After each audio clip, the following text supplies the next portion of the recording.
April 14th, perfectionism.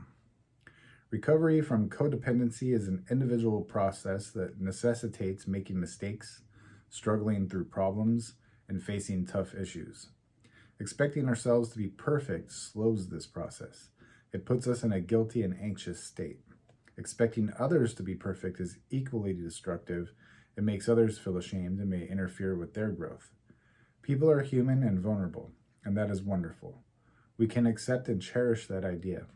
Expecting others to be perfect puts us in that codependent state of moral superiority. Expecting ourselves to be perfect makes us feel rigid and inferior. We can let go of both ideas. We do not need to go to the other extreme, tolerating anything people throw our way. We can still expect appropriate, responsible behavior from ourselves, but most of us can afford to loosen up a bit. And when we stop expecting others to be perfect, we may discover that they're doing much better than we thought. When we stop expecting ourselves to be perfect, we'll discover the beauty in ourselves. Today, I will practice tolerance, acceptance, and love of others as they are, and myself as I am. I will strive for the balance between expecting too much and expecting too little from others and myself. I'm Herb the Addictaholic. This is the language of letting go. I am a perfectionist to a fault.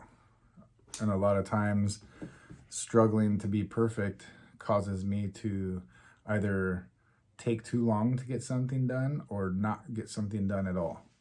Or let's say with my children, like if I were to walk into their rooms, I would be dismayed often. I would be upset. I would lose my mind because their room is not in perfect order. And so, I have a small list, what I call my 6 silver bullets, and I learned that from another book and another lecture on raising kids. But the 6 silver bullets allow me to focus on those 6 very important things to me.